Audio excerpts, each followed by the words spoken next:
ओम श्री सद्गुरुदेव भगवान की जय। आज कुछ दोहे हैं, उनको लेते हैं। ठीक है। यह तन विष की बेलरी, गुरु अमृत की खान। शीश दिए सदगुरु मिलहीं, तो भी सस्ता जान। तो दोहाकार कह रहे हैं, यह तन क्या है? विष की बेलरी, विष से भरा हुआ। यह शरीर कैसा है? विष से भरा हुआ। जैसे एक पात्र होता है ना, बेलरी में एक पात्र भरा हुआ, वैसे शरीर जो है विष मतलब दुर्गुणों से भरा हुआ, बुराइयों से भरा हुआ, गंदगी से भरा हुआ है कि नहीं? हर जगह से गंदगी निकलती है, तो गंदगी से भरा हुआ है पूरी तरीके से कि नहीं? जितने भी 9 द्वार कहलाते हैं शरीर के, सभी द्वारों से जो है गंदगी निकलती है कि नहीं निकलती? और उसके अलावा भी वैचारिक गंदगी भी रहती है ना, सोच विचार की गंदगी भी रहती है ना। तो शरीर क्या है? विष की बेलरी, मतलब गंदगी की जगह है। गुरु क्या है? गुरु अमृत की खान। सतगुरु क्या है? अमृत की खान। क्यों? क्योंकि गुरु जो होते हैं सही मार्ग बताते हैं ना, जिससे शिष्य का कल्याण होता है। और जो उनके मार्ग में चलता है, उनके बताए हुए मार्ग में, उसका कल्याण होता है। इसलिए गुरु जो है अमृत की खान कहा गया है।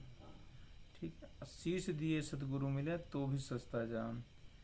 अगर हमें अपना प्राण भी न्यौछावर करना पड़े, है ना, और उसके बदले में हमें गुरु जी मिलते हैं, तो भी सस्ते जाना चाहिए कि हमें कम से कम शरीर न्यौछावर करने के बाद गुरु तो मिल जाएगा। तो अगर बड़े दुर्लभ से जो है, बड़े भाग्य मानुष तन पावा, बहुत दुर्लभ से मनुष्य तन मिलता है। तो मानुष तन सदगुरु मिलन, मोक्षो इच्छा होए, ये तीनों दुर्लभ परम, अपाय न अवसर खोए। तो कहते हैं कि भाई, एक तो मनुष्य तन बहुत दुर्लभ से मिलता है, मनुष्य तन के बाद फिर मनुष्य तन, सदगुरु मिलन। अगर गुरु मिल जाए अपने को, सही गुरु जो अपने को ब्रह्म, अपने को जो है मूल संसारिकता में न उलझाने वाली बात करके, संसारिकता से सुलझने वाली जो बात बताएं, सुलझने वाली विद्या दें, ब्रह्म विद्या का जो हमको बता सकें, ऐसे गुरु मिल जाएं, वो हमको दिखा सके वो मार्ग को, तो वो बहुत दुर्लभ की बात होती।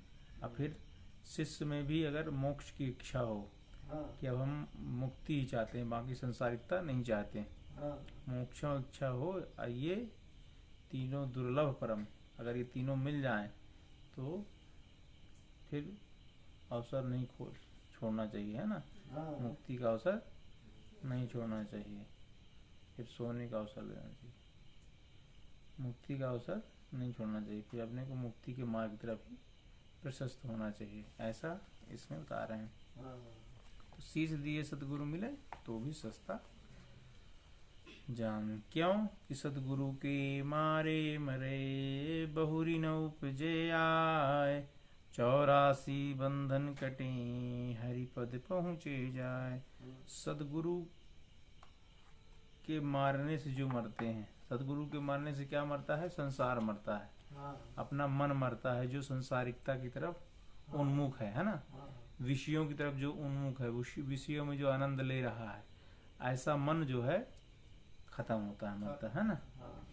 हाँ, सतगुरु के मारने से फिर बहुरी न उपजा, फिर दोबारा वो उपजता नहीं। अगर सतगुरु ने अपना लिया शिष्य को, और शिष्य ने पूरा समर्पण कर दिया सतगुरु के चरणों में, तो फिर वो ऐसा बाण मारते हैं, ऐसी वाणी रूपी बाण देते हैं, ऐसी विद्या देते हैं कि फिर दोबारा जो है उसका जन्म मरण नहीं होता। 84 बंधन कटे, आहारी पद पहुंचे जाए। फिर 84 का बंधन कट ही जाता है, अगर शिष्य, गुरु ने शिष्य को अपना लिया और शिष्य ने पूरी तरह से गुरु के चरणों में समर्पण कर दिया, तो फिर 84 का बंधन कट जाता है और हरि पद मतलब परम पद को प्राप्त होता है। क्यों कि सतगुरु मारा बान भरी, निरख निरख निज ठोर, ना अकेला रह गया चित्त नावे। और कि सतगुरु के कैसा क्या मारता है? बाण, वाणी रूपी बाण है ना, परमात्मा की वाणी रूपी बाण, हाँ शब्द रूपी बाण मारता है। तो उससे निरख निरख निज ठौर, ऐसे ऐसे ठौरों मारता है जहाँ जहाँ बुराइयां बैठी रहती हैं, घुसी रहती हैं, उन सब बुराइयों को निकाल करके खत्म कर देते हैं गुरु। तो फिर उससे क्या होता है? नाम भगवान का स्मरण ही मात्र रह जाता है बस, पर उसके अलावा चित्त में हमारे अंदर कुछ भी नहीं रहता। जब सतगुरु कृपा करते हैं तो अपने अंदर से निज ठौर से सारी गंदगियों को, सारी बुराइयों को हटा देते हैं, और केवल परमात्मा का चिंतन रूपी नाम ही केवल चित्त में रह जाता है। बाकी सब चीजें हट जाती हैं, दूर हो जाती हैं। समदृष्टि सतगुरु किया, भरम गया सब दूर, दूजा कोई देखू नहीं, नाम रहा भरपूर। भगवान के जिस गुरुओं को समर्पित हो जाते हैं और गुरु की कृपा हो जाए अगर, तो हमारी दृष्टि जो है दोष दृष्टि नहीं देखती है ना। दोष मतलब क्या? दो तरह के दोष होते हैं ना, ईर्ष्या या कि द्वेष, ये कि कहीं अच्छा देखेगी या कि बुरा देखेगी, दो ही चीज होती है ना। लेकिन जो गुरु की अगर कृपा हो जाए, गुरु को हम समर्पित हो जाए, गुरु कृपा हम पर कर दें, तो वो हमारी दृष्टि को सम कर देते हैं। मतलब अच्छा भी ठीक है और बुरा भी ठीक है, सब बढ़िया भगवान की, सब भगवान की लीला है, भगवान की कृपा है। अच्छा भी अच्छा है और बुरा भी अच्छा है, ऐसी सम दृष्टि हो जाती है। तो जब सम दृष्टि हो जाती है तो संसारिकता का भ्रम जो है हम, क्योंकि संसार में दो ही तरह के भ्रम होते हैं, को का है सत्य, झूठ का है को, जुगल प्रबल कर मानी। मतलब कोई सत्य कहता है कि ये सब कुछ सत्य है, कोई कहता है असत्य है ना। तो सत्य और असत्य दोनों की दृष्टियां जो है सम कर देते हैं, कि ना सत्य है ना असत्य है, जैसा ईश्वर रखे वैसे ही है सब कुछ, है ना। सम दृष्टि सतगुरु किया, भ्रम दूजा कोई देखो नहीं, दूसरा फिर कोई, सब जगह सृष्टि में केवल भगवान ही दिखता है, भगवान का नाम ही दिखता है, भगवान की लीला ही दिखती है, सब कुछ वही है ना। जब सब कुछ भगवान का हो जाता है तो फिर आदमी परेशान होगा क्या? कभी नहीं होगा भाई। अच्छा भी उन्हीं का और बुरा भी उन्हीं का, तो जब दोनों उन्हीं का, तो भाई सब दोनों स्वीकार है, तो समदृष्टि हो जाती है, तो हर व्यक्ति फिर आनंद से रहने लगता है ना। फिर कभी परेशान नहीं होता, विचलित नहीं होता, आनंद दृष्टि से, आनंद से रहने लगता है उसका, ना उसकी दृष्टि सम हो जाती है। गुरु सदगुरु की महिमा अनंत, अनंत किया उपकार, आलोचन अनंत उघारिया, अनंत दिखावन हार। सदगुरु की महिमा अनंत, सदगुरु की महिमा तो अनंत है ही। सदगुरु की महिमा का व्याख्यान कोई शब्दों से नहीं कर सकता है ना, क्योंकि सदगुरु तो बहुत ही अनुग्रह करते हैं अपने शिष्यों के ऊपर, बड़ी करुणा करते हैं, कृपा करते हैं, कृपा के सिंधु, कृपा के सागर हैं, सागर की ओर और उनकी कृपा होती, समुद्र की तरह इतनी बड़ी कृपा, उस सब के ऊपर सब कृपा करते रहते हैं और बहुत उपकार करते हैं। उस यही चाहते हैं कि सब लोग भगवान को भजें, भगवान को स्मरण करें, और उस परम जो संसारिकता के दुख सुख से सबसे अलग होकर के, और उस हरि पद को पा लें अपने अंदर, जो मुख्य उद्देश्य है मनुष्य का, है ना, मनुष्य जन्म का। लोचन अनंत उघारिया अनंत दिखावत, जो जब भगवान जो है कृपा करते हैं सदगुरुदेव भगवान, तो लोचन अनंत उघारिया, अपने जो लोचन नयन है ना, वो संसारिकता से हटा करके परम की तरफ कर लेते हैं, है ना, विशाल दृष्टि कर देते हैं। समदृष्टि मतलब विशाल दृष्टि, सब जगह ईश्वर की दृष्टि। और अगर समदृष्टि न रहेगी तो बगुले वाली दृष्टि रहेगी, है ना, मतलब का अपने देखती रहेगी, ये मेरे मतलब का है, वो मेरे मतलब का है ना।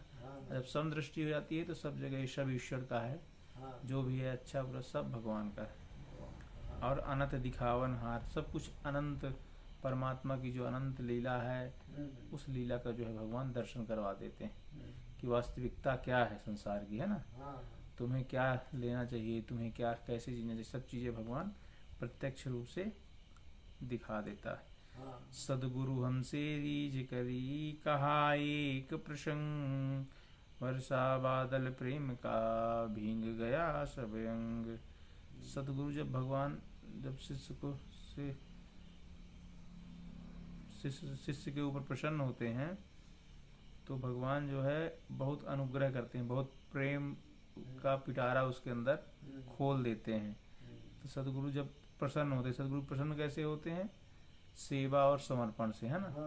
सेवा का मतलब होता है कि हम करें और उसके बदले में कोई हमारी इच्छा ना हो। और समर्पण का मतलब होता है जैसे आप रखेंगे वैसे हम रहेंगे, हमारा कोई वो नहीं रहेगा कि हमें कोई सुविधा चाहिए, कि हमें कुछ चाहिए, हमें कोई कुछ कह रहा है तो उसमें उसको भी सुन लेंगे, कोई नहीं कह रहा तो कोई बात नहीं, है ना। किसी चीज से हम विचलित नहीं होंगे, हमारे अंदर ईर्ष्या द्वेष किसी तरीके का नहीं रहता। तो जब गुरुदेव जब रीझते हैं तो वो सारी बुराइयों को अपने अंदर शिष्य के अंदर से खत्म कर देते हैं, उसकी दृष्टि को विराट कर देते हैं, उसके हृदय को विराट कर देते हैं। तो सब जगह भगवान की ही अनुग्रह को देखता रहता है। कोई हमको परेशान करे तो भी कोई बात नहीं, भगवान की इच्छा होगी इसलिए, या कि हमने कभी उसका कर्ज खाया होगा इसलिए हमको परेशान कर रहा है, ऐसी दृष्टि समदृष्टि हो जाती है ना।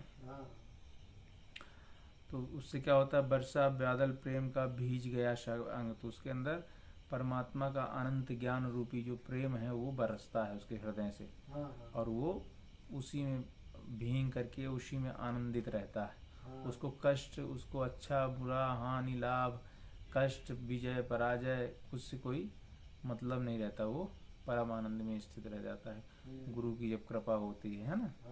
तो ये कैसे होता है? जब हम अपने आप को पूरी तरह समर्पित कर देते हैं, ठीक है ना। अच्छा बुरा जो भी है सब कुछ आप ही हैं, जैसा बताएंगे वही सब कुछ है। ऐसा जब बुद्धि हो जाती है तो अपने अंदर भगवान का अनंत प्रेम जो है उतर आता है, और अनंत प्रेम उतर जाता है तो अनंत प्रेम ही सब कुछ है। आदमी संसार में कह के ले रहा है प्रेम से, कोई प्रेम के लिए रहा है ना, कि कोई प्रेम से बोल दे, प्रेम से रखे, प्रेम से रहे, है ना, इसी के लिए सब चीजें कर रहा है। लेकिन संसारिकता में कोई भी प्रेम हो, प्रेम अधूरा ही है, वहाँ पे स्वार्थ का प्रेम है ना। जहाँ स्वार्थ का प्रेम होता है वहाँ क्या होता है? दुख होता है ना, क्योंकि प्रेम तो पूरा होना नहीं है वो वाला, वो तो स्वार्थ का प्रेम है। जो स्वार्थ का प्रेम होगा वो हमेशा दुख का कारण बनेगा। अब भगवान का प्रेम कैसा है? अनंत है और निस्वार्थ प्रेम है, क्योंकि हमने निस्वार्थ भाव से उनको भजा है ना। हमने सेवा की है तो निस्वार्थ भाव से की है, निस्वार्थ भाव से उनको भजा तो फिर निस्वार्थ अनंत प्रेम देते हैं। ऐसा प्रेम कि वहाँ फिर सब डूब जाता है, उस प्रेम में सब भूल जाता है, सब कुछ आनंद ही आनंद हो जाता है। तो इस प्रकार से सभी को अपने मन बुद्धि चित्त अहंकार और सब कुछ भगवान में समर्पित करते रहना चाहिए, ताकि हम भी परम आनंद और परम प्रेम के भागी बन सकें। ठीक, बोलिए श्री सद्गुरुदेव भगवान की जय।